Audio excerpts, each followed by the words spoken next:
Hi beautiful people. Today's topic is going to be about how to let go of toxic people. Whether it's your family, your friends, or an intimate relationship. In our lifetime, we meet so many different people. Letting go of people that no longer serve a purpose in your life could be a very, very difficult thing, but you just have to do it.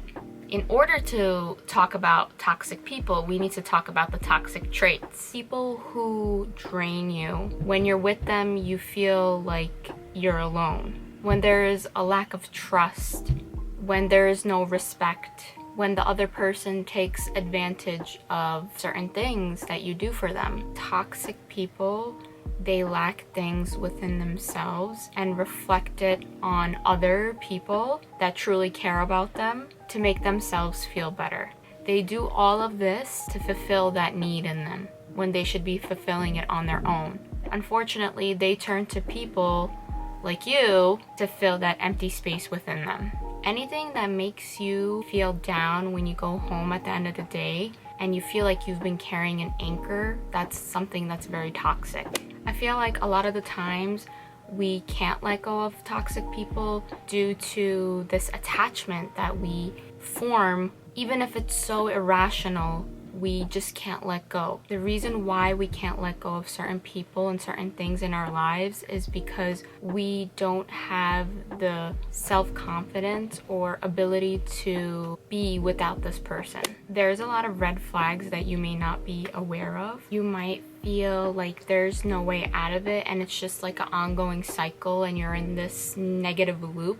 But trust me, there is, and all of that power is within your hands. You get to decide who comes into your life, who stays in your life, and how people treat you. If you don't like the way someone is treating you, then you have to build the guts to stand up for yourself, put your foot down and say, no, I will no longer be treated this way. Because the longer you let someone step all over you, the harder it is going to be to move on. Now, that doesn't mean don't give people second chances. Everybody makes mistakes. Every human being on this planet has made mistakes before, but it's a matter of acknowledging that they made a mistake and apologizing for it. If that person is apologizing and doing the same thing over and over and over, that was never a real apology to begin with, and they are just fooling themselves. That's called being taken advantage of, and that's a situation that you do not want to be in. If you realize that you're giving this chance to that person, it should be a privilege for them, to be honest. I'm not making this video to tell you to hold on to any resentment or any grudges or anything like that. Of course, definitely not. You should open up your heart and forgive everyone.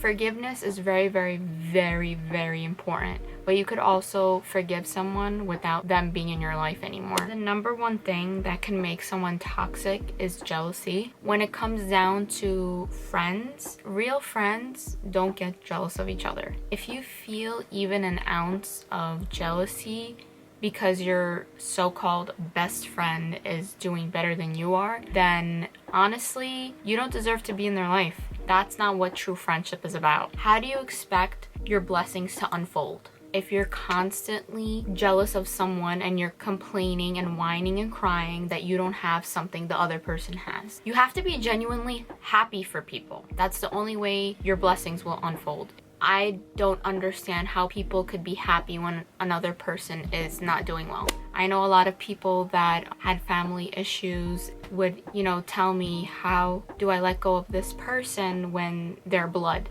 And sometimes it gets to the point where you need to set that boundary. Even though you're my blood and you're my family, there's gonna be consequences for your actions. If your significant other is jealous of certain things, I don't mean jealous in a way like, oh, I'm jealous of your hair or eye color or body, because that's just kind of weird. I don't mean that type of jealousy. I mean a jealousy where your significant other is jealous of everyone around you. And the problem is that a lot of people don't know how to control their emotions. If you ever meet someone like that, just go the other direction. It only gets worse. Doesn't get any better. We should be proud of who we are as a person That's where all the jealousy stems from. It's from you being unable to accept yourself and accept the circumstances you're in. Your relationship with this person, whether it's as a friend or as like an intimate relationship or if it's a family member, the only way a flower will blossom is if you let it be. If you're constantly picking at it, trying to find things, the flower is not gonna blossom, it's gonna wither. So let me talk about girls. We all have that like one person we follow, especially on social media, where we're like, yo, her body, her face, damn, like she is gorgeous. All those fitness people on Instagram and Facebook and this, that, there's so many people that have such nicer bodies and you're like, damn, I wish I had that. But you shouldn't form that into jealousy. Just because you're lacking that, that should be your motivation to push you harder to get to your goal. You shouldn't use that negative energy to cry and whine and just hate on other women because you don't have it, or other men because you don't have what they have. Use that as motivation to get up and make a difference. I feel more men and more women should stop whining and complaining about what they don't have and start to appreciate what they do have. Because being judgmental also comes from being jealous. Why else would you judge someone? That means you're lacking something in your life again that you don't have that someone else has. So you feel the need to criticize this person, you feel the need to judge this person, you feel a need to say certain things to them to make them feel uncomfortable, to make yourself feel happy. That's not a true winner, in my opinion. And if you're one of those people that do that, you need to make a change ASAP, because that's not going to get you far in life. If you're not doing anything, you're just constantly talking and no actions, that's not gonna get you anywhere. You're not gonna make a difference in your life or in anyone's life. When it comes to friends, if you're feeling as if you're carrying this weight on your shoulder and you feel like you're babysitting someone or trying to protect them, you need to get the hell out. And if you're constantly watching out for them and they're not watching out for you, that's a problem. Friendship goes both ways. Everyone has a limit. Once that limit exceeds, that's when you blow up. And you don't want to get to that point. The most important person in your life should be you. And I know a lot of people think that might sound selfish. Thinking about yourself and being your own best friend before anyone else is very important, and it's not selfish. People who tell you that you're selfish for being that way, they clearly don't know anything about self-love. Think about it. On a daily, we're having a conversation with ourselves. You have a bunch of these thoughts. You need to be able to feel comfortable and alone with yourself before you let all of these people into your life. Live to your fullest potential. Be the best version of yourself. Because this way, you won't attract toxic people. And you won't have to let go of them either. All of this doesn't happen overnight. It's a journey. It really is. How do you get toxic people out of your life? The number one answer to this question is learn how to be your best friend. Work on yourself. You have this emptiness in you and you think it's gonna be resolved when someone else enters your life. You got it all wrong. You're tricking yourself into believing that when this person comes into your life, that's when you're gonna be complete. No, that's not how it works. No person should make you feel 100%. You should make yourself feel 100%. If you're feeling 50%, you don't need another person to come in and give you that 50%. You should figure out ways to build yourself to 100%. And how do you do that? Get some self-care books. When you get ready for everyone else. Do you ever get ready for yourself? Did you ever think about that? Did any one of you ever, specifically ladies, did you guys ever just put on makeup just to put on makeup and sit home without anyone else seeing you? Because you wanted it for yourself or you dressed up for yourself. Have you ever done that? So make sure you have a good relationship with yourself before having any kind of relationship with anyone else. You don't like your body? Work on it. And I know it's easier said than done, but make moves. You're not gonna be gaining weight or losing weight or whatever goal you're trying to accomplish by sitting on the couch doing nothing. You need to get up and take action.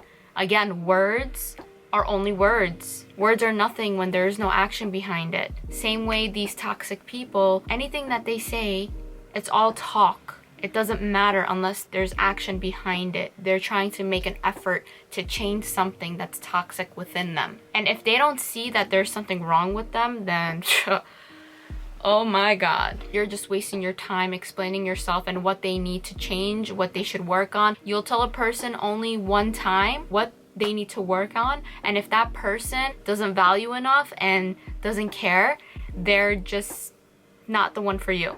Because you don't constantly need to keep reminding someone, hey, you need to work on this, hey, you need to do that. They need to actually want to do this. Not because you told them to do it. They want to make the change within themselves. Happiness should be reciprocated. It shouldn't be from one end. That's what a healthy relationship is. It's not one-sided. Happiness, respect, and trust should all be reciprocated. Think of it like a seesaw. When you were a kid and used to play on the playground, one side of the seesaw goes up and the other one is down. You need someone else to balance that out for you guys to go back and forth and have fun. Same way in life, find the people that value you and reciprocate that back to you. There's a saying, fool me once, shame on you. Fool me twice, shame on me. You're so quick to find a million excuses for this toxic person. When you do one little mistake, you mistreat yourself, you talk down to yourself. How come you don't have that type of relationship with yourself? How come you're treating this person so good and giving them so many excuses, yet when it comes down to yourself, you're not doing anything? You just have to figure out a way to say enough is enough. The moment you do this, I promise you, everything is just gonna unfold. Are these experiences really bad? Yeah, maybe at the moment you might be hating the situation, you might be hating life, but that doesn't necessarily mean they're bad. They can make you a stronger person.